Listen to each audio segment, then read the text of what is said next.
Eu convido a todos para fazermos uma meditação, procurarmos entrar em sintonia com o Divino Mestre, que há 2000 anos atrás nos trazia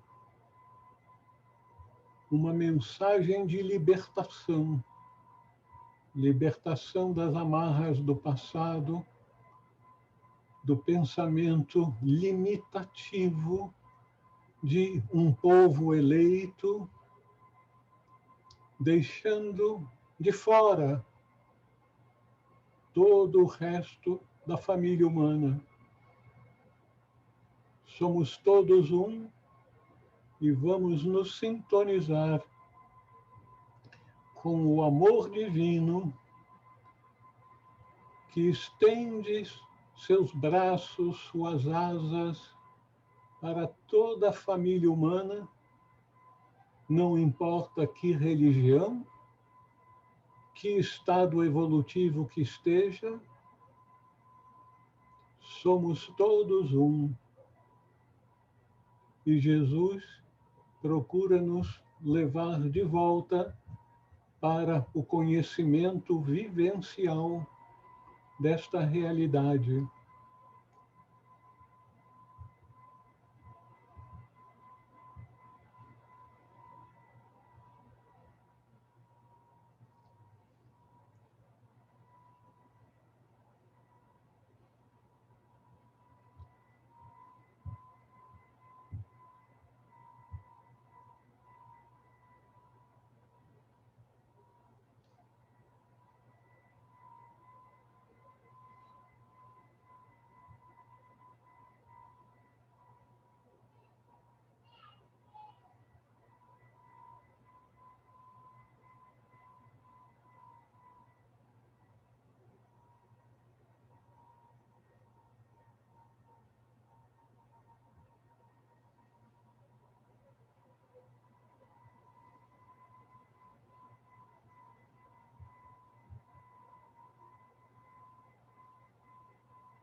Boa noite, Raul. Boa noite, Elba. Vamos entrar agora em sintonia com o Divino Mestre, que não só esteve conosco há 2000 anos atrás, mas nos prometeu, como é dito ao final do Evangelho de Mateus, eis que estarei convosco até o fim dos tempos. Então, todos aqueles que tiveram um elo kármico com a tradição cristã podem estar seguros que o Mestre Jesus estará conosco, sempre procurando nos ajudar a despertar para a grande realidade que somos todos expressões do Cristo que estão buscando encontrar as condições para manifestar Cristo em nós, para que possamos, como o apóstolo Paulo dizia, Cristo em nós, esperança de glória. Bom, então, vamos retomar os nossos estudos do Evangelho de Tomé, um evangelho muito diferente dos evangelhos canônicos com os quais estamos acostumados.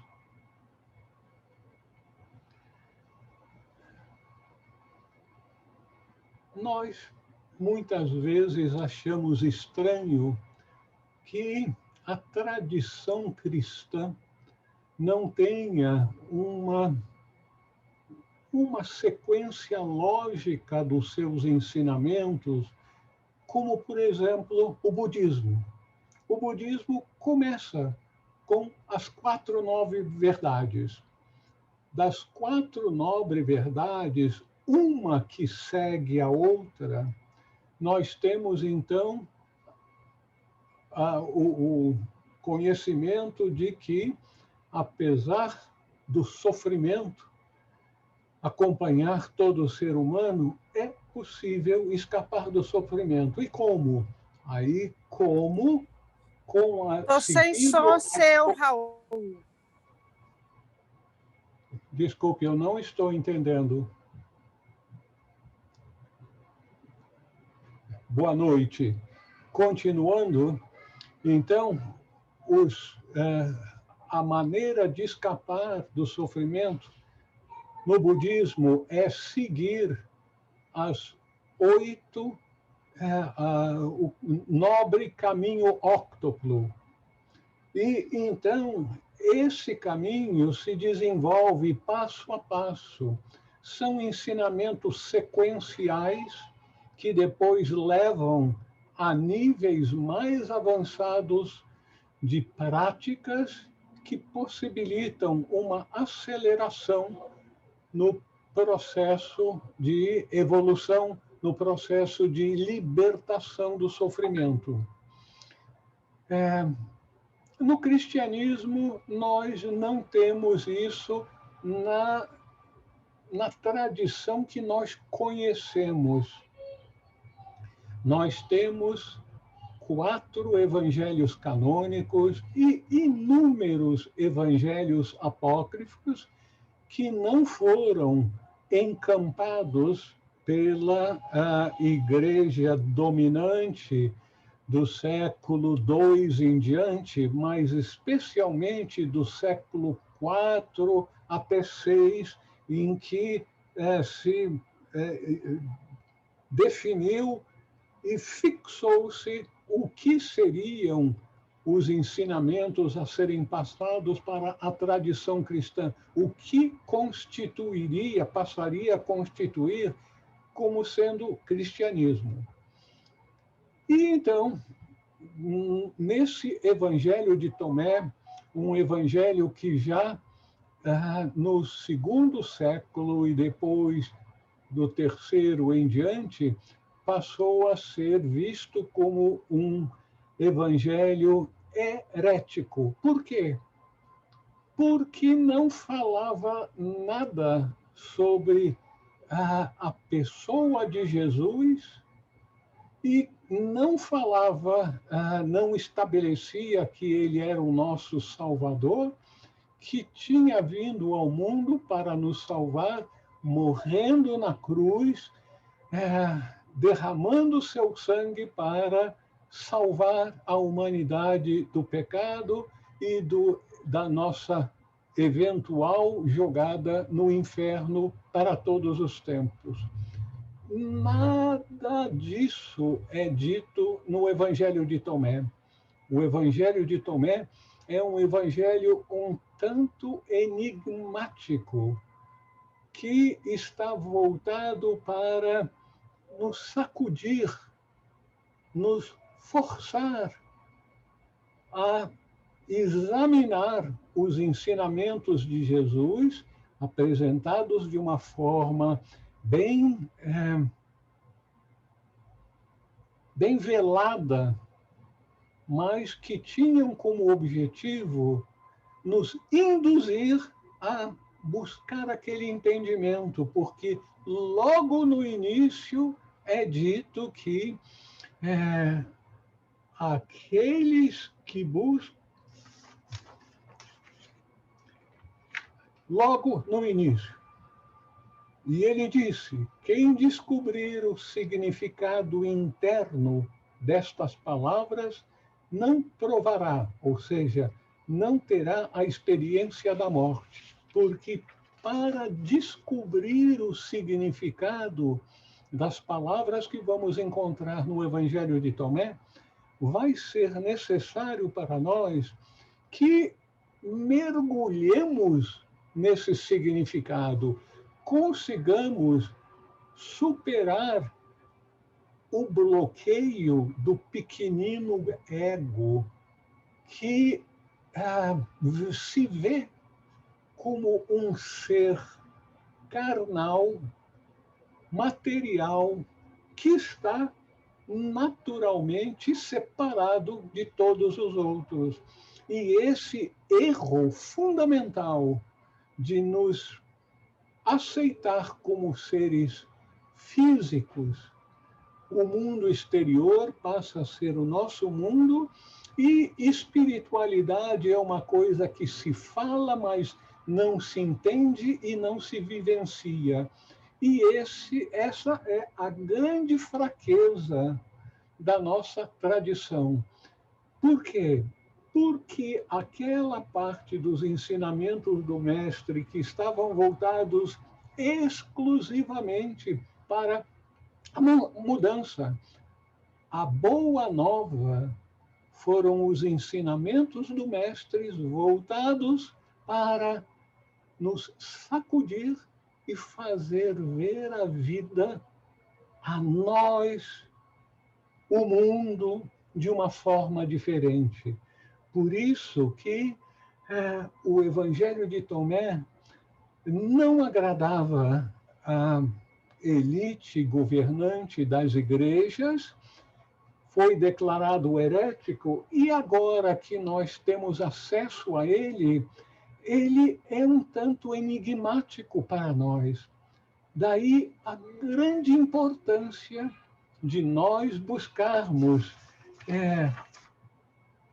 descobrir o significado interior dessas palavras do Mestre, para que nós não venhamos a experimentar a morte, ou seja, que ao final desse estágio de nossa vida, na escola da vida, nós não venhamos a nos apegar ao corpo e passemos a nos ver, sentir, acreditar firmemente que nós somos mais do que o corpo. Nós não somos o corpo, nós temos um corpo que usamos para os propósitos que nos foram apresentados nessa vida, que é despertar para essa realidade última. Aquela passagem no Evangelho canônico,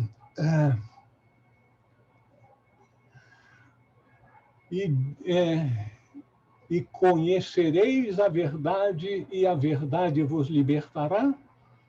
A verdade que nos liberta é quem somos nós. Isso é o que nos liberta. Nós somos expressões do Cristo. Cada um de nós é um filho de Deus. E toda a humanidade forma o Filho de Deus na sua totalidade, porque nós somos todos um.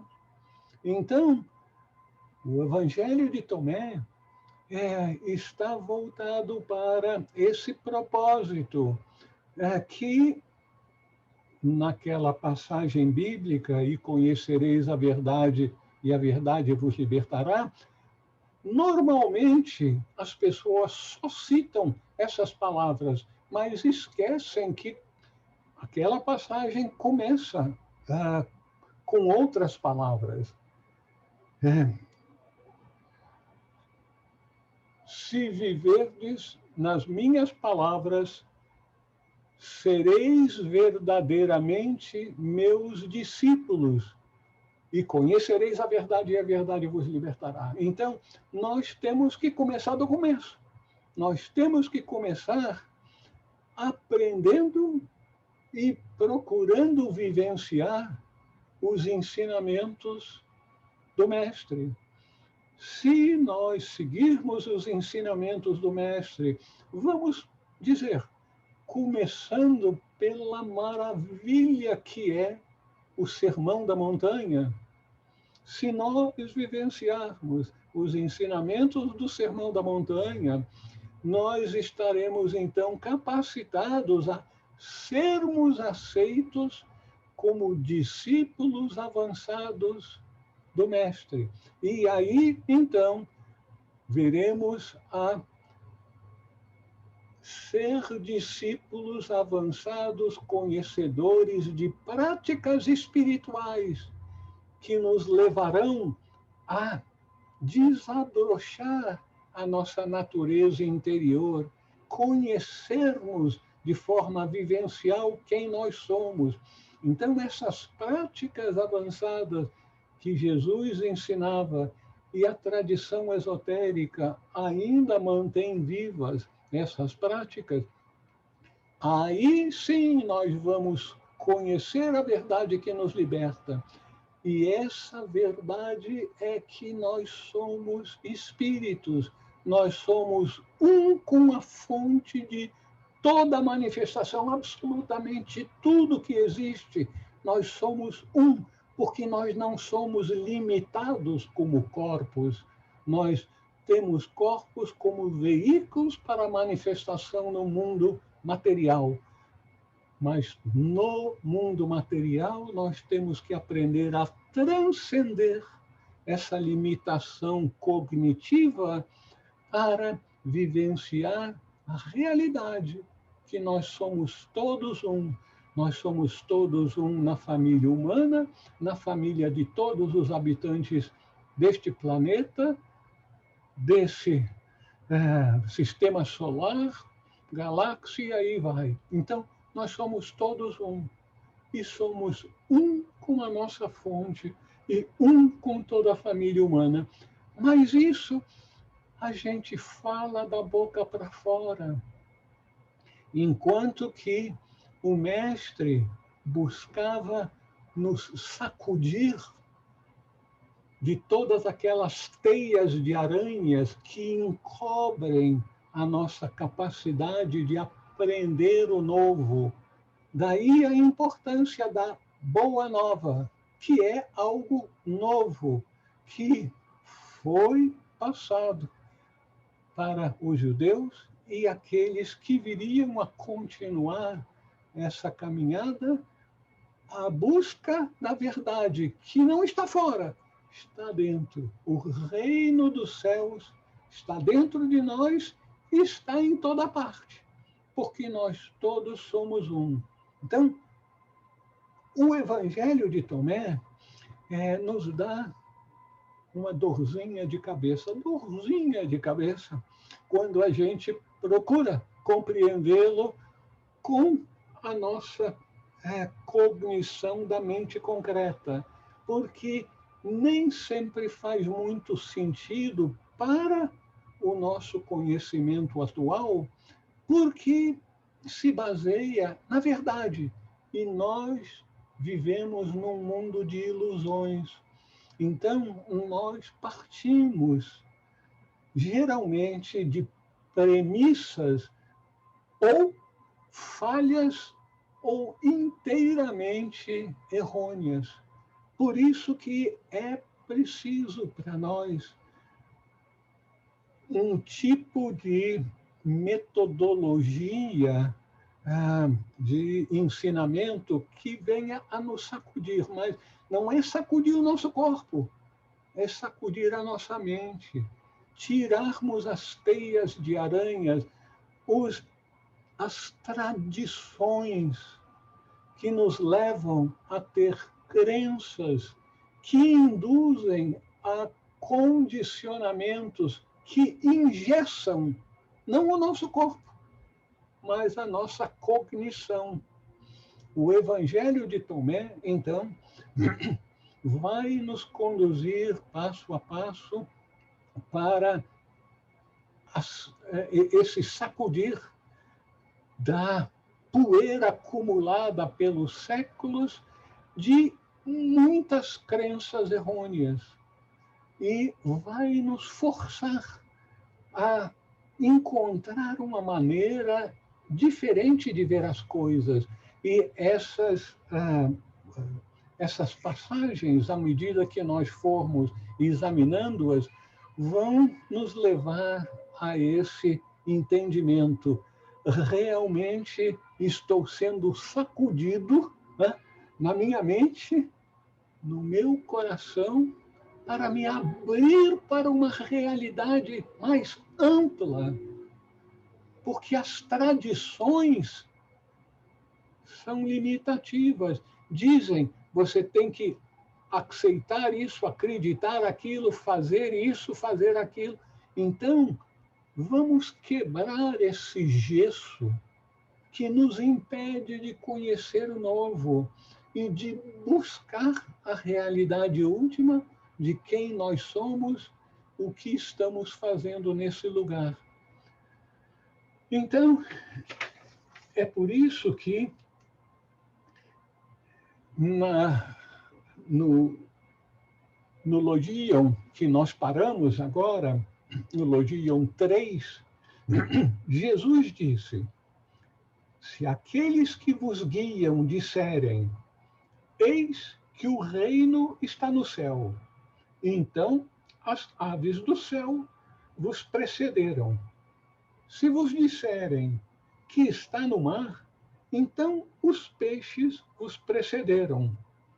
Pois bem, o reino está dentro de vós e também fora de vós. Quando conseguirdes conhecer a vós mesmos, então sereis conhecidos e sabereis que sois filhos do Pai vivo. Mas se não vos conhecerdes, estareis na pobreza e sereis essa pobreza.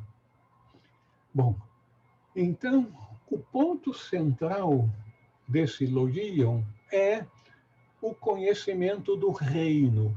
Reino é um termo, uma meta muito importante na tradução, na tradição judaica, que foi herdada então pelo cristianismo. O cristianismo é uma espécie de continuação remodelada da tradição judaica. Então, nós temos muito da tradição judaica, inclusive muitas das limitações da tradição judaica.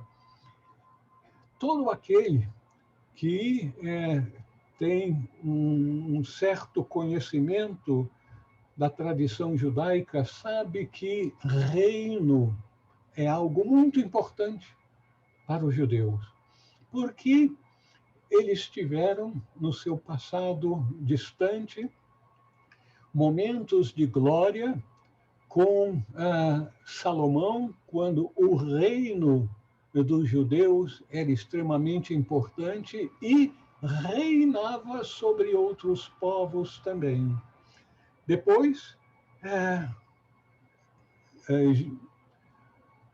Israel foi invadido, dominado pelos persas, depois pelos gregos, depois pelos romanos. Então, uma dominação em cima da outra, e os judeus muito tradicionais, é algo muito importante, e todos nós sabemos que as nossas qualidades, quando exacerbadas, podem se tornar vícios, elementos impeditivos para o nosso progresso.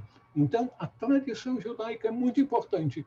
E o conceito do reino, a espera que os judeus tinham para que o reino voltasse a imperar em Israel com os judeus em comando do reino que seria o reino de Deus espalhado por toda a terra, dominado pelos judeus. Então, esse conceito do reino ficou com umas mudanças aqui e ali, dominando o pensamento da cultura do Oriente Médio por muitos e muitos séculos. Então vem Jesus e continua falando sobre reino, só que ele progressivamente apresenta o reino de uma maneira como sendo revolucionária para os judeus. Você vê, ele diz que o reino não está lá em cima, porque senão as aves já teriam chegado lá. E não está lá embaixo, no fundo dos mares, porque senão os peixes já teriam chegado lá. E aí ele diz, de uma forma que a gente inicialmente não entende, que o reino está dentro de nós e está fora de nós, está em toda parte. Porque o reino não é um lugar. O paraíso, o reino dos céus, não é um lugar. Não é algo físico, delimitado. O reino é um estado de consciência. É o estado de consciência em que temos uma expansão de consciência tão grande que conseguimos nos vivenciar, não é ver com os olhos do rosto, é vivenciar que nós estamos integrados, fazemos parte de um todo com todas as pessoas e com todas as coisas. E aí a nossa consciência se expande ainda mais e nós entendemos que essa união de todas as pessoas e todas as coisas, quando se expande, se expande, se expande, nós entendemos que isso é o todo, é aquilo que nós chamamos Deus. Deus não tem limites. Deus é incognoscível porque ele abrange absolutamente tudo. Então, o reino está dentro de nós e também fora de nós. Quando conseguirdes conhecer a vós mesmos, então serão conhecidos e sabereis que sois filhos do Pai vivo. O Pai, a fonte.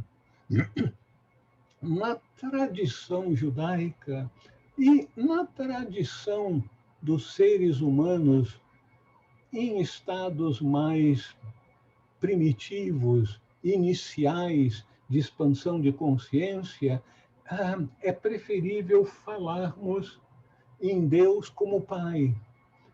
Porém, à medida que nós vamos expandindo a consciência, nós começamos a entender que o conceito que nós temos de Deus, na verdade, é o conceito da fonte de tudo que existe. E aí, Jesus nos diz, quando conhecerdes a vós mesmos, quando nós conhecermos que nós somos espíritos, que nós somos uma expressão de Cristo, Cristo em nós, que quando despertar inteiramente, será a fonte de glória para todos nós. Então, nós seremos conhecidos e saberemos que somos filhos do Pai vivo.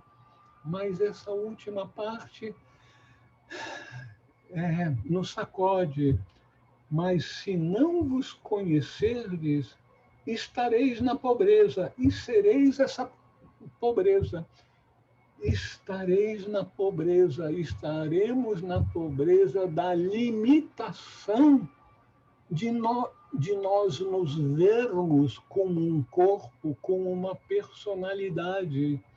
E essa limitação de nos vermos como um corpo é uma pobreza, porque nós somos riquíssimos, como o filho pródigo ou como o jovem nobre que no hino da Pérola, que encetaram a viagem, começaram a viagem à terra distante, que receberam do Pai Celestial a sua parte da herança. o conhecimento de quem eles eram e, consequentemente, a capacitação para usar os poderes inerentes nos seres divinos quando vêm ao mundo manifestado, que são poderes sobrenaturais absolutamente incomensuráveis e inimagináveis por todos nós, que ainda estamos na pobreza e somos a pobreza da vivência, da ilusão de que nós somos um corpo físico, em vez de que nós temos um corpo físico para o nosso processo de manifestação nesse mundo. Então,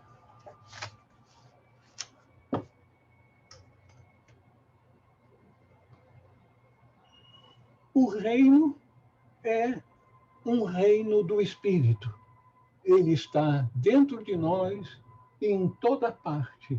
E as nossas faculdades, quando nós despertamos para a realidade de quem somos, nós também despertamos para a nossa capacitação para usarmos outra vez os poderes espirituais que todos nós temos em nosso interior.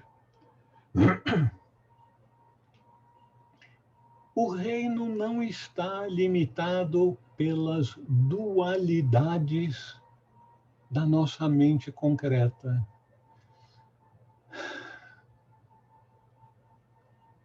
Vocês, mulheres que aqui estão,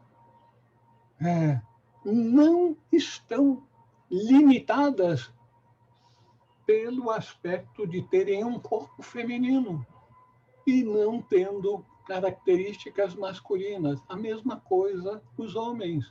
Nós achamos que somos homens e não somos nada de mulher, mas nós temos características masculinas e femininas, mas o nosso ser é mais do que um corpo feminino ou masculino. Nós somos uno com o todo. Isso aí está esquisito demais. Mas esse é o propósito do ensinamento do Mestre. Nós não somos o nosso corpo, feminino ou masculino. Nós somos espírito que nos servimos de corpos. Alguns masculinos e a maior parte feminino. Nós precisamos, para evoluirmos, expandir a consciência e abandonar o clima dualista das oposições. Que eu não sou isso, não sou aquilo, que eu sou só isso ou só aquilo. Então, essas dualidades são limitativas para o ser humano porque são separativas. Então, esses que acreditam nessa religião, nessa teoria política, que torcem por aquele time de futebol, isso, aquilo, que tem a pele mais escura, mais clara, cabelo assim, cabelo assado, essas características físicas exteriores são como nós estivermos dentro de limitações do nosso corpo. E é por isso, então, que nós temos que cada vez mais procurarmos nos sintonizar com os ensinamentos do Mestre para não nos limitarmos e, consequentemente, separarmos aqueles que não estão inteiramente dentro daquela quantidade de características que nós estabelecemos como sendo necessárias para pertencer ao meu grupo. O nosso verdadeiro grupo é a família humana, é o Filho de Deus. Eu vou terminar de fazer algumas observações e depois, então, nós abrimos para debate sobre esse tema, tá bom?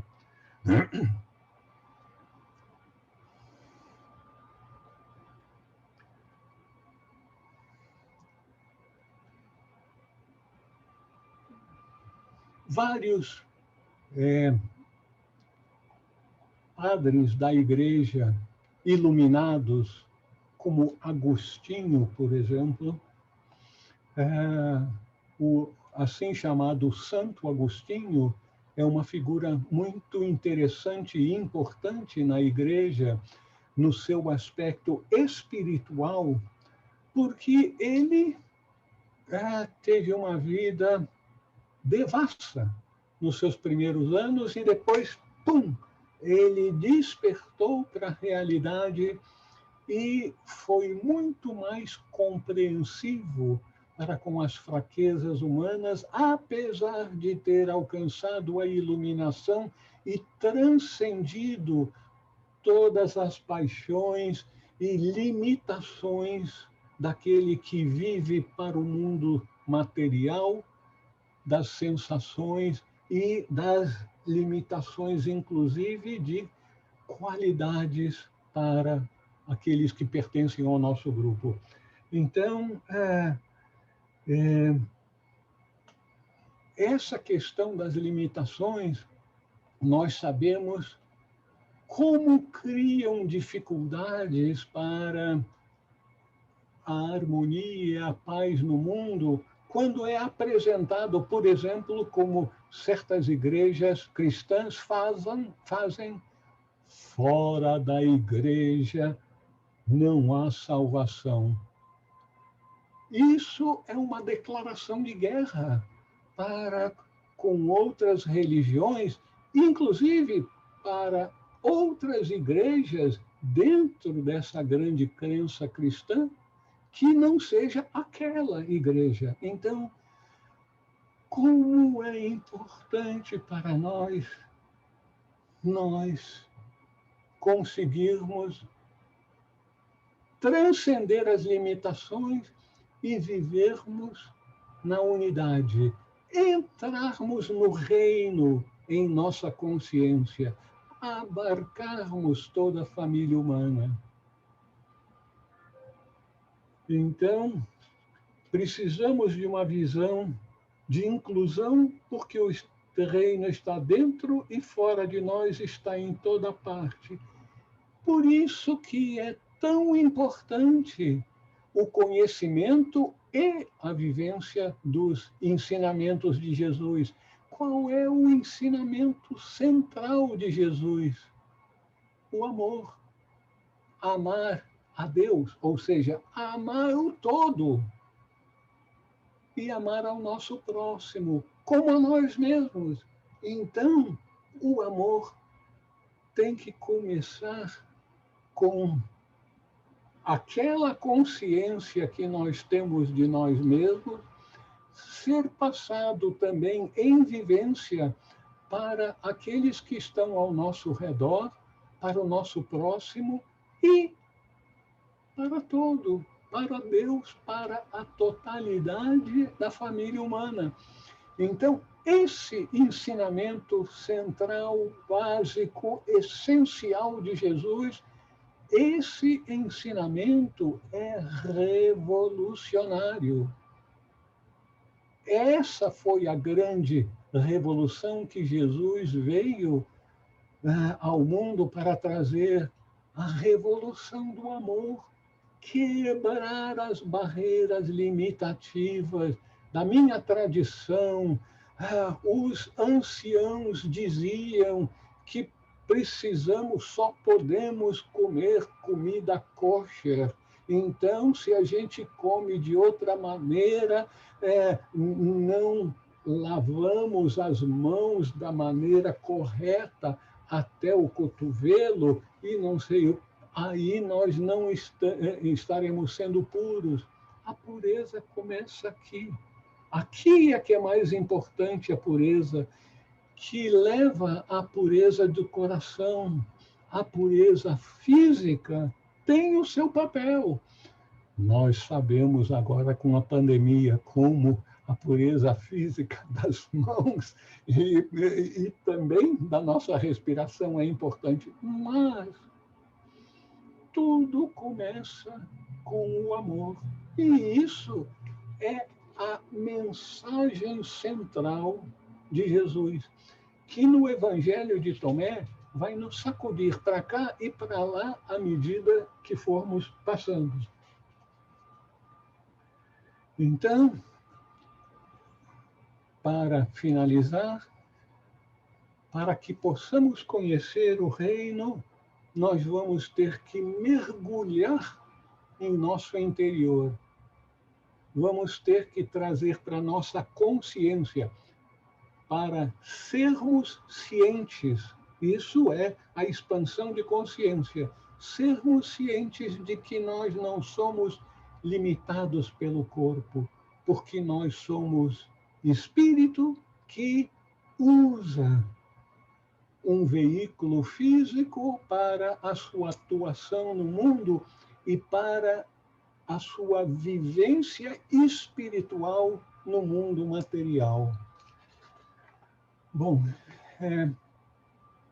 antes de passarmos para o próximo elogio, alguém gostaria de fazer alguma pergunta, acrescentar alguma coisa?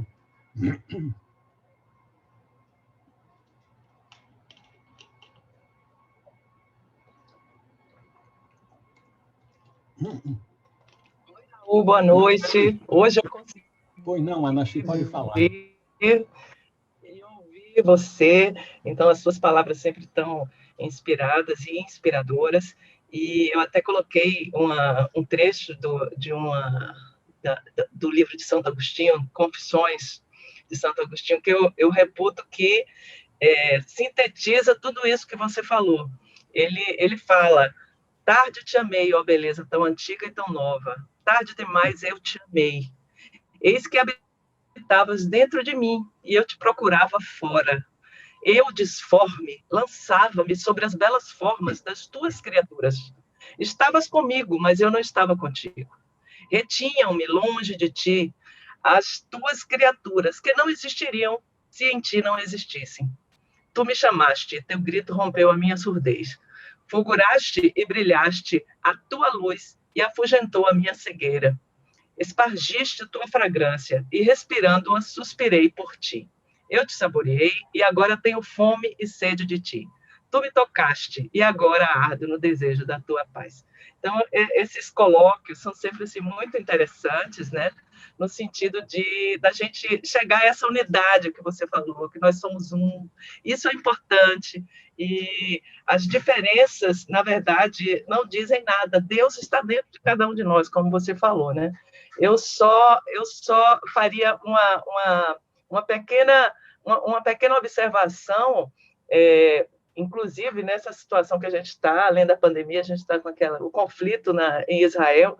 Israel não existe antes de 1948. Então, aquele conflito todo, aquela suposta reivindicação que eles têm das terras é uma coisa questionável, né?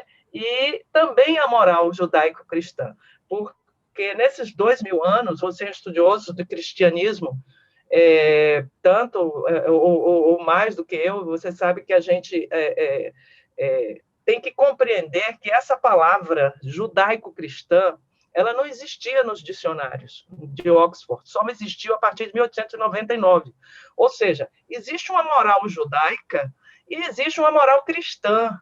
É uma tentativa um tanto simplória você tentar condensar, amalgamizar a moral judaica cristã. Porque, na verdade, nesses 2000 anos, existiram muitos cristianismos e existiram muitos judaísmos. Os judeus, apesar de coincidentemente termos crenças em comuns com nós cristãos católicos, eles são muito diferentes dos cristãos. Inclusive, eles não reconhecem em Jesus nada mais do que um profetinha menor. Então, assim, se colocar a Igreja Católica como herdeira de uma tradição judaico-cristã é uma coisa meio simplista e não é histórica. Né? Por quê? Porque você sabe que aquilo que Blavatsky escreveu no século XIX, muita gente já está modificando. Imagine o que Jesus falou no século I. Então, assim, a gente tem que compreender que os 3 evangelhos primeiros, o Mateus, Marcos, Lucas, eles são chamados no direito canônico de evangelhos sinóticos, porque eles têm um só olhar sinótico. Então, você pode colocar em tabelas e eles têm, assim, eventos muito parecidos, apesar de muitas coisas diferentes. O único evangelho que não é sinótico é o de João, porque ele apresenta Jesus de uma forma mística, né? E esses outros evangelhos que existem, inclusive que a gente está estudando o Evangelho de Tomé, existem inúmeros outros, como você falou, e existem outros, e eles não apareceram de uma hora para outra. Em princípio, a tradição do que Jesus falou era passada de boca em boca, era oralmente. Então, as pessoas copiavam, então os efésios copiavam, existiam os chamados evangelistas, pessoas que tinham uma maior didática em transmitir aquilo. Então, esses evangelhos que surgiram, eles foram cópias de pregações que existiam naqueles lugares. Então, é natural que existam discrepâncias entre eles. Então, quando foi colocado pela Igreja Católica, o direito canônico escolheu os 4 evangelhos, eles escolheram não porque gostassem mais, nem foi nenhuma escolha política. Era como se, por exemplo, hoje todo mundo sabe que a música de Bach, de Beethoven, é uma boa música, né? Então, hoje, no século XX. Então, digamos que alguns concertistas se reunissem hoje para dizer que as obras de Bach são boas obras. Então, tem muitos músicos, assim, sem querer diminuir ninguém, que não são como Bach, não são como Tchaikovsky, não são como Beethoven. E dessa forma foi o Concílio de Éfeso que escolheu os 4 evangelhos, os 3 evangelhos sinóticos e o de João como aqueles que melhor traduziam a sublimidade do ensino de Cristo. Então, o Evangelho de Tomé e outros, para você ter uma ideia, aquilo que você falou, eu até coloquei mais anteriormente, do meu texto do Agostinho, no Evangelho de Tomé, tem falando, o último versículo dele, se pode chamar assim, versículo 114, fala que nós, mulheres, deveremos nos tornar homens para alcançar o reino de Deus. Então, assim, não tem interpretação torta que conserte que esse é um versículo machista, e um versículo equivocadíssimo. Então, se falam outras coisas no Evangelho de Tomé também, que você não deve dar esmolas. Então, por conta dessas coisas, foi que ele não foi escolhido para o Evangelho, para fazer parte do cânon. O que é cânon? É um conjunto de livros que se consideram inspirados. Não é que a igreja disse, esse é inspirado. Não, ele é inspirado, por isso que eles foram escolhidos. Os 4 evangelhos, os 3 sinóticos e o Evangelho de João, que é um evangelho místico e belíssimo, né? Que você, inclusive, citou agora. Conhecereis a verdade vos libertará, né? João 8, 23. Então, era somente isso, tá? Mas é uma honra estar aqui de novo com você e ver você bem, nesses tempos que a gente não pode nem se ver pessoalmente. Muito obrigado, Anassi, muito obrigado. Esse versículo, no final do Evangelho de Tomé, em que Jesus se contrapõe a Pedro, que quer afastar as mulheres, e aí é que está. Você chamou a atenção disso, dizendo que esse versículo faz com que você tenha grandes suspeitas pelos ensinamentos como apresentados no Evangelho de Tomé. Porém, chegaremos lá no seu devido tempo, e eu só quero lembrar, minha querida irmã, que vida espiritual é conseguirmos superar as limitações que veem a realidade como sendo o mundo exterior, material, que é necessariamente dualista. Portanto, homens e mulheres, tá? Velhos e jovens, quente e frio. Superar a dualidade é o caminho para nós encontrarmos o reino dos céus. Então, nós vamos chegar àquele versículo no finalzinho, se você tiver paciência para isso, mas nós veremos que o caminho todo é nos libertarmos da crença de que a realidade é aquilo que a gente vê, que a gente ouve, que a gente toca. A realidade transcende tudo aquilo que é material, porque a realidade última é o espírito que se manifesta por meio de veículos materiais no mundo material, com suas limitações materiais de espaço e de tempo. Nós chegaremos lá. Alguém gostaria de fazer outra observação? Simone? Não? Oi, Raul. Teobaldo, tudo bom? Teobaldo? Teobaldo, pois não, Teobaldo. Pode falar. Só um comentário sobre uma série que eu estou vendo, sobre os costumes ortodoxos dos judeus, chama Shitzel, tem no Netflix. Se alguém se interessar, é uma série muito bacana para a gente ver essa parte externa, né, das religiões. É muito interessante os costumes dos judeus mais ortodoxos. Vale a pena. Tá bom. Teobaldo, quem sabe você pode colocar isso à disposição do grupo e então as pessoas teriam a oportunidade de ler ou ver. Eu gostaria de enfatizar o fato de que nós estamos lidando com material revolucionário, não no sentido político, absolutamente não no sentido político, mas no sentido de compreensão do mundo. As tradições filosóficas e religiosas baseiam-se quase todas naquilo que se pode comprovar do mundo exterior, por meio das percepções dos sentidos.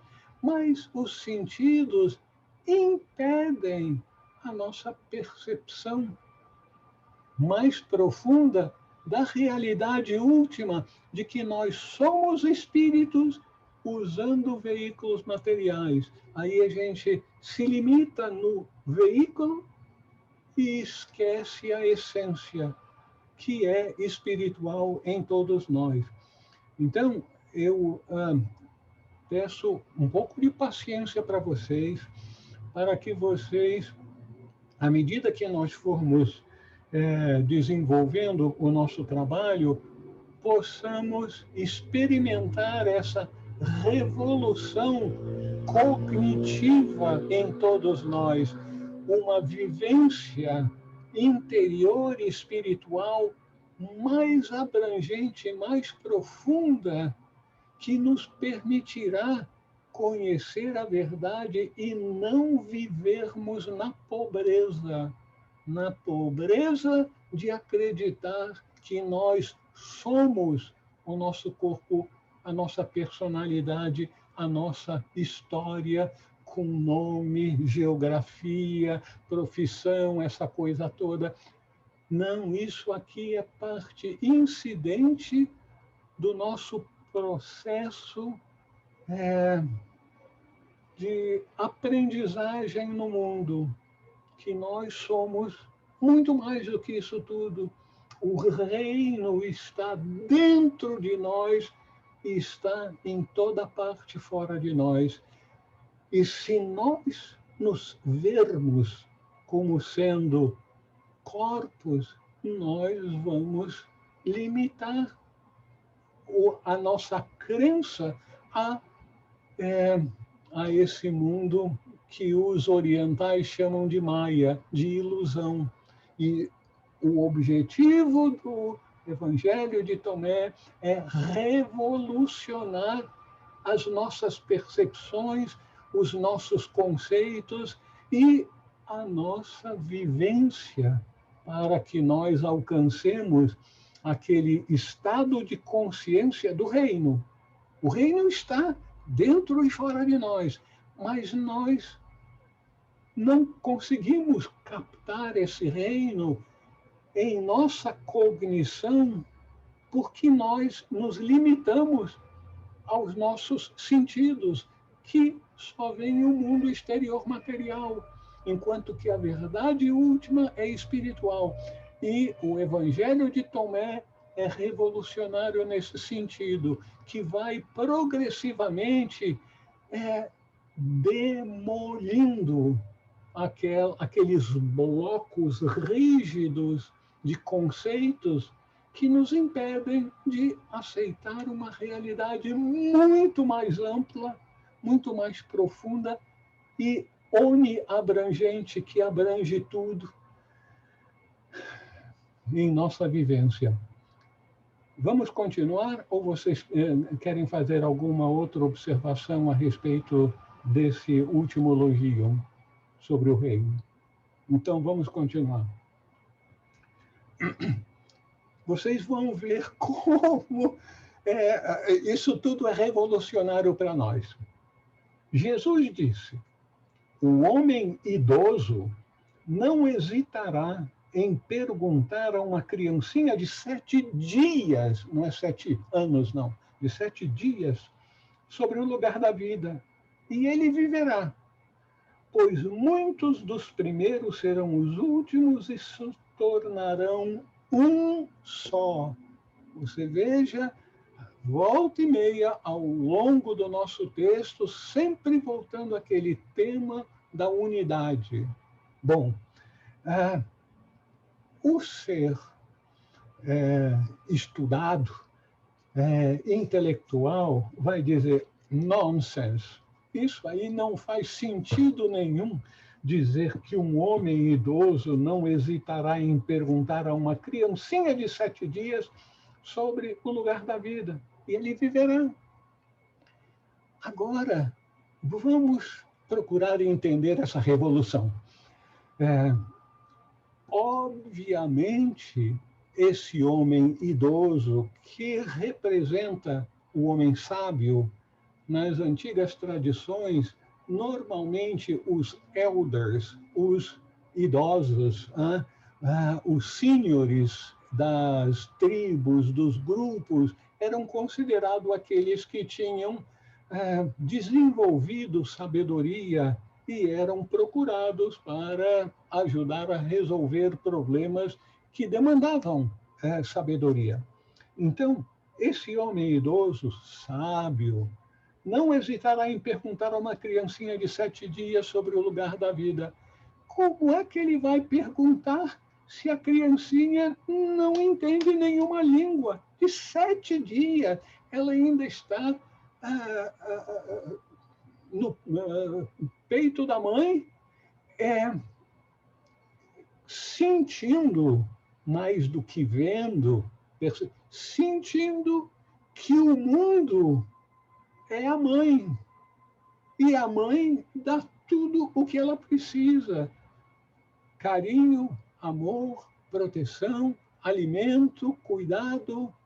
Então, o mundo, a vida da criancinha é um mundo de unidade naquilo que ela está vivenciando. Obviamente, o homem idoso não vai falar com a criancinha, vai olhar para ela e vai entender aquela unidade que a criancinha tem com o seu ambiente e com a sequência da vida. Ela veio de vamos chamar, um outro mundo, aportou a esse mundo por meio do corpo da mãe, com uma pequena ajudinha do pai, e agora ela representa alguma coisa. Em parênteses, os estudiosos dizem que as crianças pequenas, nos seus primeiros meses, nos seus primeiros anos, até 7 anos, ainda não obliteraram completamente a visão espiritual do mundo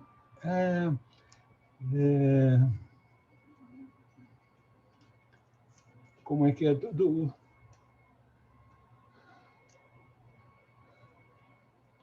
Mundo fenomênico, né, Raul?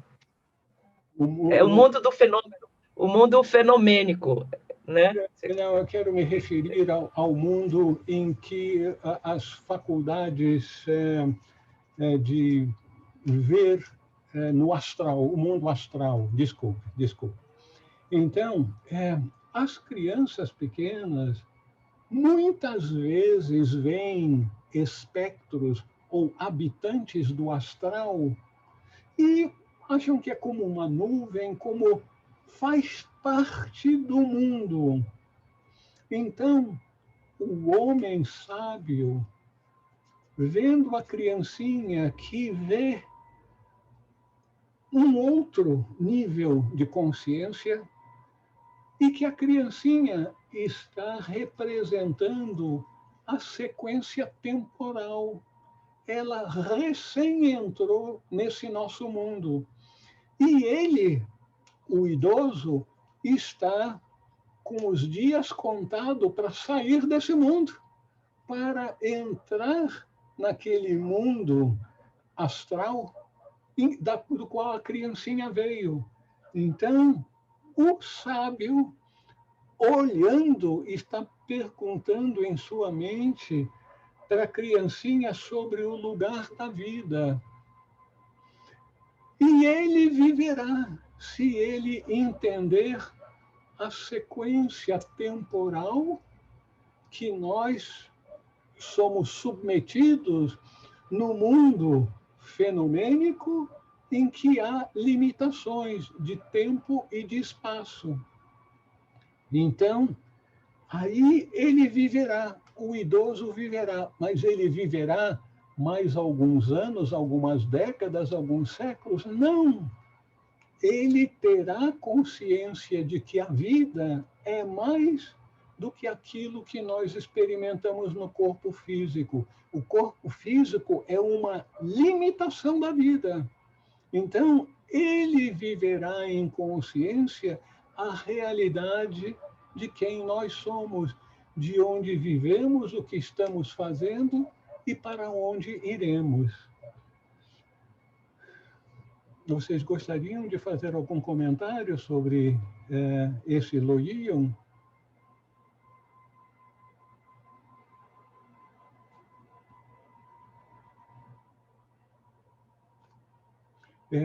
Vocês aproveitem o momento que a gente está lidando com um determinado tema para que a gente depois não fique perdido.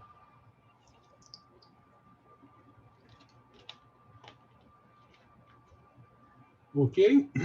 Então, vamos continuar? Jesus disse: reconhece o que está diante de teus olhos, e o que estiver oculto te será desvelado, pois não há nada oculto que não venha a ser manifestado. Olha, esse Loion é muito, muito importante para nós. No mundo material, existem muitas pessoas que olham para um lado, olham para o outro. Será que não tem ninguém me vendo? Eu vou passar a mão naquilo que está aqui à minha disposição. Eu vou fazer isso, eu vou dizer aquilo. Então, nós muitas vezes perdemos de vista o fato de que nós estamos vivendo uma realidade em que a nossa percepção é muito limitada. Mesmo quando não tem outras pessoas físicas nos vendo, tudo aquilo que nós fazemos está sendo não só visto, mas registrado, está sendo gravado, não nas nuvens, está sendo gravado nos registros acásticos.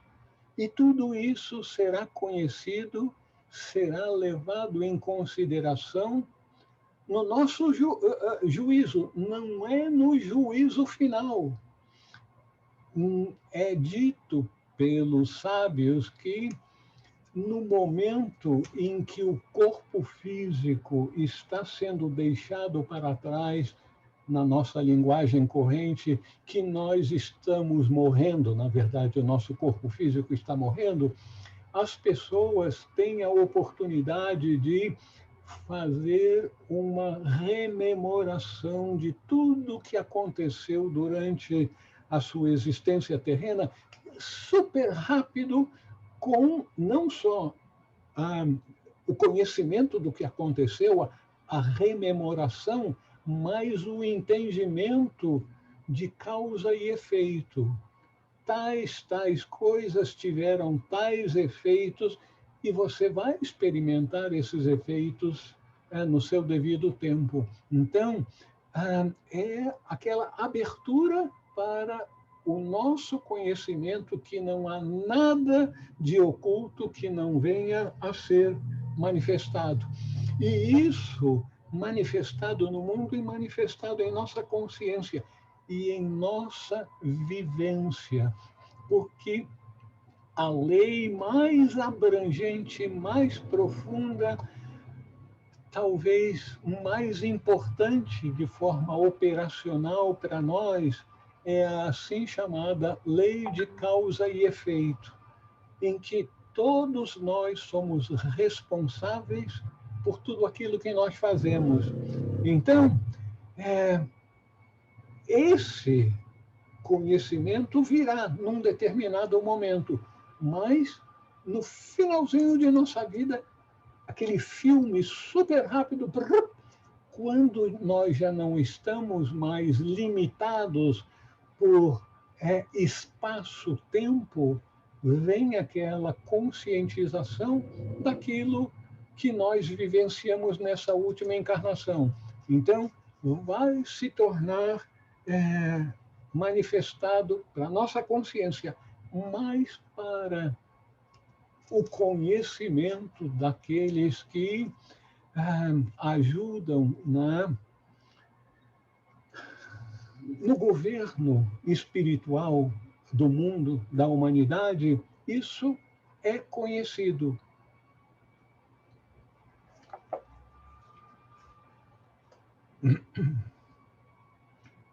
Então,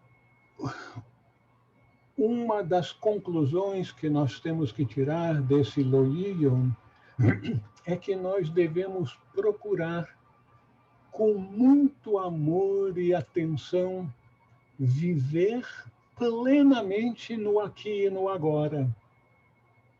Não vivermos nos flagelando com aquilo que aconteceu ontem, o mês passado, o ano passado, há 10 anos atrás, vivendo no passado e sofrendo com a lembrança das coisas erradas que nós fizemos e erradas que outros fizeram para nós. Se nós queremos conhecer a vida e o mundo, nós temos que viver no momento em que nós podemos atuar no mundo, que é no aqui e no agora. A plena atenção que é apregoada por todos os sábios de todas as tradições, e Jesus está chamando a atenção para isso. Vivencie plenamente o momento atual. Quando nós aproveitamos para fazer isso, então nós temos a possibilidade de tirar as lições do momento presente e atuarmos no momento presente. Está parecendo que nós estamos falando grego ou uma coisa assim. O que significa viver plenamente no momento presente? Eu convido vocês a lerem um pouquinho mais do sábio moderno, ainda vivo, Eckhart Tolle, que fala muito do momento presente, do agora. Viver no agora, o poder do agora. Então, quando a gente se dá conta da beleza de nós captarmos inteiramente o que a pessoa que está diante de nós está procurando transmitir para nós, a vivência dela, os anseios, a sua dor, a sua alegria. Vocês já repararam muitas vezes como numa reunião como essa, em que tem uma pessoa falando, ou mais ainda nas reuniões sociais, quando uma pessoa está falando sobre um tema em que nós temos um ponto de vista diferente, a pessoa está falando e, em vez de nós estarmos mergulhados na plena atenção do que ela está falando e está sentindo, já estamos preparando a resposta. Então, nós cortamos ao meio a nossa plena, total atenção à situação do presente, já nos preparando para aquilo que nós vamos dizer. Nós não vivemos, a maior parte do tempo, nós não vivemos no momento presente, no agora. Essa plena atenção que todos os sábios nos dizem, é só no agora que nós vamos alcançar a iluminação. Mas só no agora? Como é que eu vou no agora, com o meu atual estado de consciência? Eu vou precisar de muitas vidas para alcançar a iluminação. Pum! Você já se bloqueou, dizendo que eu não posso. E aí, o mundo ouve e diz, ele diz que não pode. Então, não pode. Não vai alcançar a iluminação agora que poderia alcançar se ele acreditasse. Se tiverdes fé, sereis curados. Se tiverdes fé, sereis iluminados. Isso é uma verdade tão universal que até mesmo aquele que está falando para vocês no momento presente sabe da dificuldade de viver no momento presente que permitiria essa expansão de consciência. Quando a gente mergulha inteiramente nesse momento presente, isso causa uma revolução na nossa cognição, no nosso entendimento da vida. Nós, então, temos aqui a indicação de que existem dois caminhos para o nosso progresso. O caminho natural, a gente dá muita cabeçada ao longo da vida, ter que apanhar muitas e muitas vezes para finalmente aprender. Os sábios aprendem sem precisar apanhar. Eles veem os outros apanhando, eita, eu não quero isso não. O que eu tenho que fazer para não apanhar? Eu tenho que aprender as leis da vida. Eu tenho que aprender a vivenciar plenamente o amor, a perdoar, a aceitar, a acolher. É muito fácil a gente falar, mas como é difícil a gente verdadeiramente vivenciar o amor verdadeiro como Jesus nos ensinava.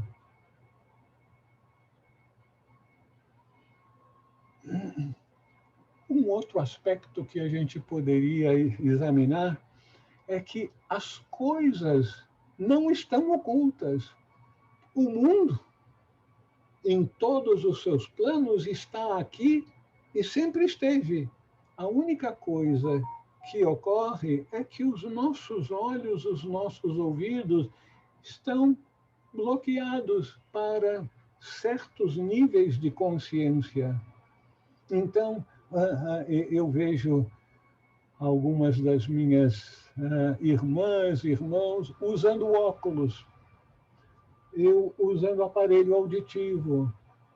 Nós aceitamos limitações físicas que nós temos e buscamos algo que venha nos ajudar a ver melhor, a ouvir melhor no plano físico. Mas existem outros planos também.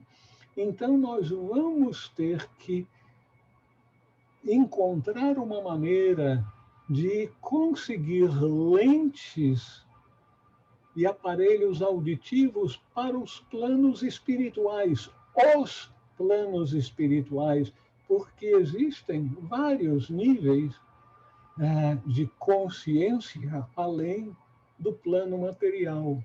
Então, viver plenamente no aqui e no agora. Se nós fizermos isso no plano em que atuamos a maior parte do tempo com o nosso equipamento para agir no mundo material, nós poderemos e vamos desenvolver as percepções dos planos superiores, com lentes e aparelhos auditivos como se fossem equivalentes no plano físico, para percebermos em outros níveis de consciência.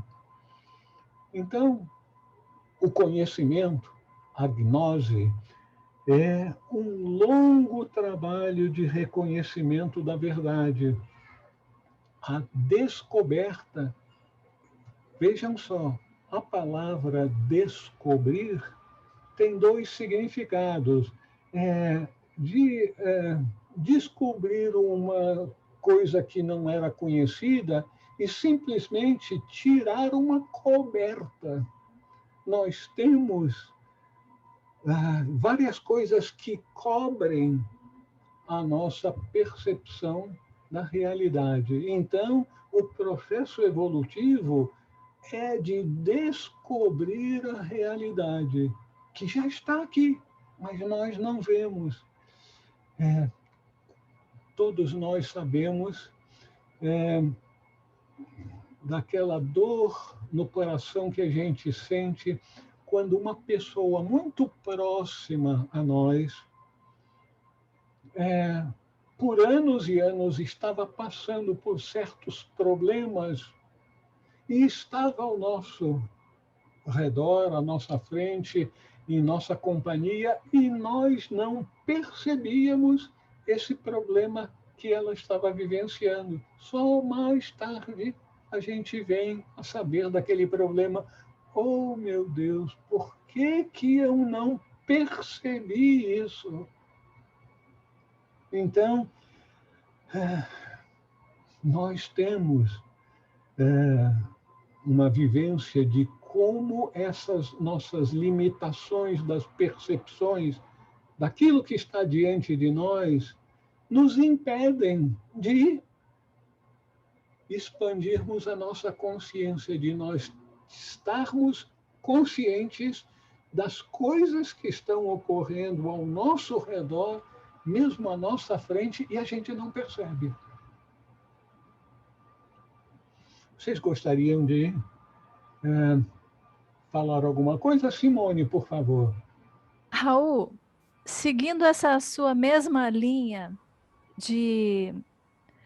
da palavra descobrir, no Logion 7, quando Jesus disse para reconhecer é uma coisa que já era conhecida. Isso. Então, parte do pressuposto que você já conhecia. Então, seria como se lembrar, se lembre. Poderia ser assim? Num sentido mais amplo, sim. Normalmente, nós usamos o termo se lembrar com relação a coisas que nós temos cognição no plano material, que nós já conhecemos, identificamos, mas esquecemos. Em parênteses, eu estou numa idade do me esqueci. Eu vou para um determinado lugar da casa para pegar uma coisa, quando eu chego lá, eu vim fazer o quê aqui? Bom, então, a gente se esquece de muitas coisas que nós estamos vivenciando no momento, mas esse esquecimento que Jesus falava era mais profundo, é o esquecimento da realidade última, que nós viemos para esse mundo como criancinhas, conhecendo essa realidade mais ampla, a realidade de outros planos de consciência, que a criancinha traz essa lembrança, mas depois esquece ao longo dos anos. Então, o descobrir tem vários níveis de entendimento e a gente tem que estar muito atenta para isso, porque o nosso progresso vai depender dessa nossa expansão de consciência, parte da qual refere-se a esse descobrir de uma realidade que está ao nosso alcance, mas nós não estamos sendo capazes de captá-la nesse determinado momento. Alguém mais gostaria de falar alguma coisa? Elba?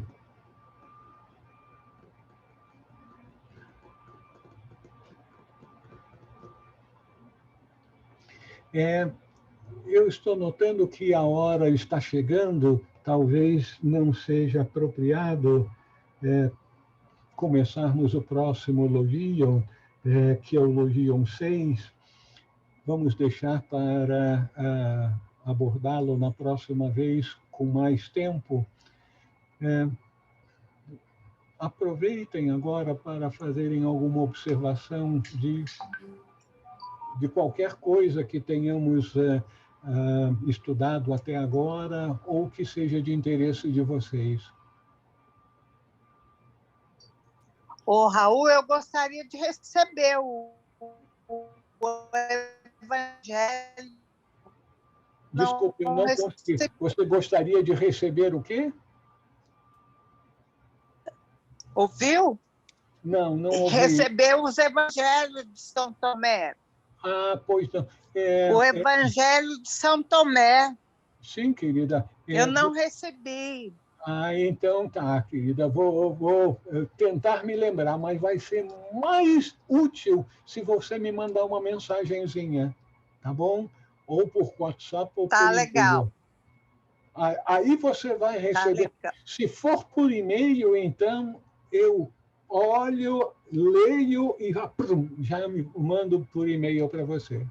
Obrigado. Por e-mail. Eu prefiro por e-mail. Joia, por favor, me mande um e-mail que eu lhe respondo na hora. Ok. Raul? Sim, Douglas, por favor, obrigado.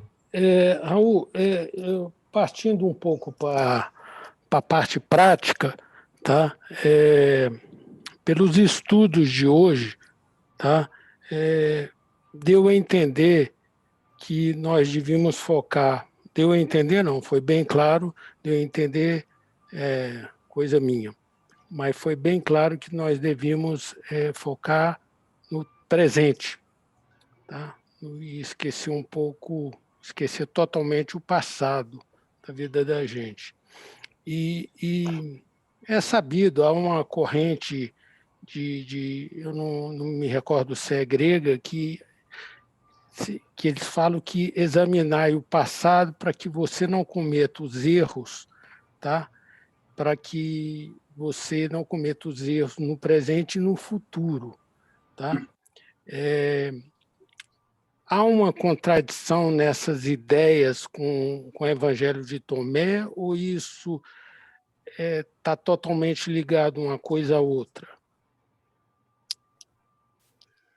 Douglas, os ensinamentos do mestre têm sempre um objetivo bem focado.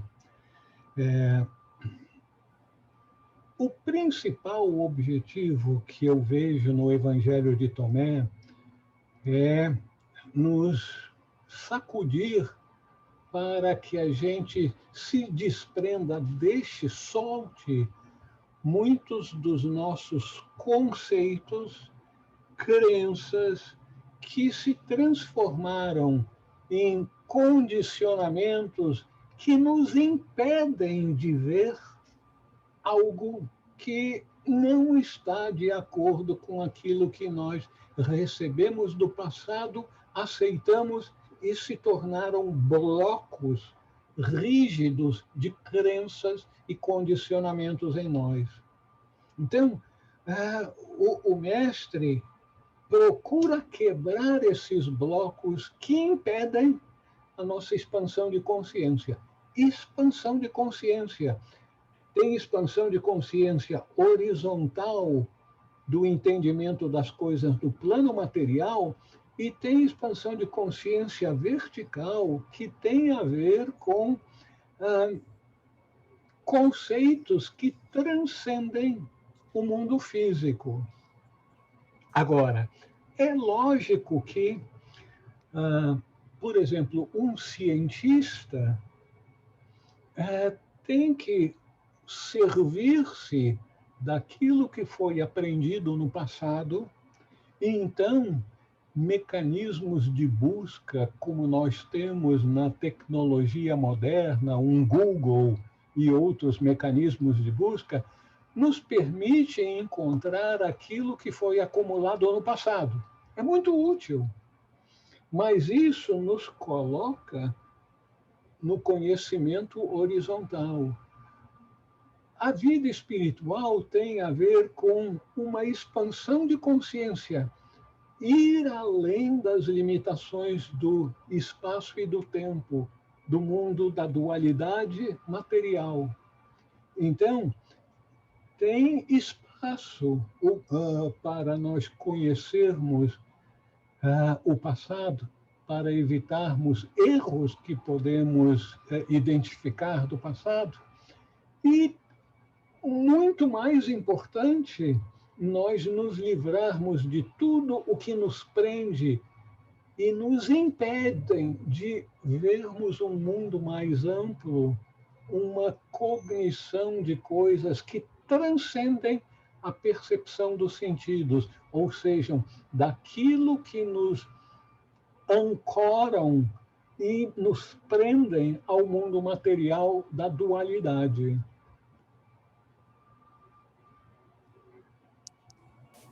Obrigado. Alguém gostaria de dizer mais alguma coisa?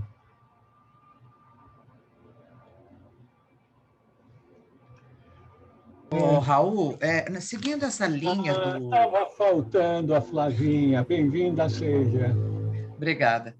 Seguindo essa linha, mais ou menos, do que o Douglas falou, na psicologia também é necessário você fazer análise da sua vida, de fatos passados, pregressos, que muitas vezes nortear, aliás, quase sempre, nortearam a sua vida futura, quer dizer, do passado para o presente, E isso é fundamental, né, na psicologia, para você tentar limpar o terreno. É isso. Rita, você tem toda a razão. Existem certas práticas psicológicas e outras em que a gente tem que pegar a linha de desenvolvimento de certos pensamentos que criaram hábitos que nos solidificaram num determinado comportamento. Tem certamente muito de útil nisso, nesses processos de análise comportamental nossa, para que a gente possa mudar. Mas veja só, o mestre sabe que nós temos muita dificuldade de fazer essa análise, porque ao fazer essa análise, nós vamos identificar aonde a gente escorregou e caiu feio. E o ego se recusa a aceitar que errou.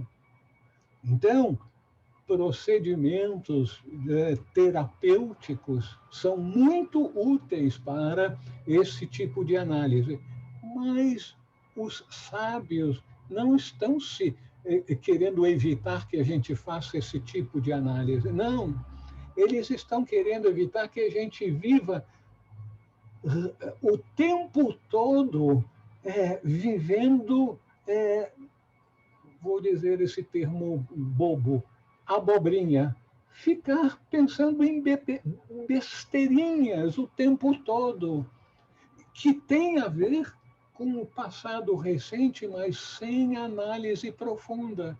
É só repetir aqueles quadros mentais, eu gostei, eu detestei, isso, aquilo. Então, o poder do agora é nos livrar dessas abobrinhas que a gente fica o tempo todo repetindo na nossa mente e nos impedindo de ver um horizonte mais amplo, tanto horizontal no mundo material, com aquele tipo de processo de análise psicológica que você mencionou, que é muito importante, mas mais ainda nos impedem de ver uma vida mais ampla, que transcende as limitações do espaço-tempo do mundo material da dualidade. Mais alguma observação? Podemos encerrar? Minhas irmãs, meus irmãos, muito obrigado pela presença de vocês. Eu sinto que nós vamos fazer muito bom uso dessa joia do conhecimento que é o Evangelho de Tomé. Vai requerer um pouco mais de paciência de nossa parte para nos darmos conta de que o Mestre está nos sacudindo.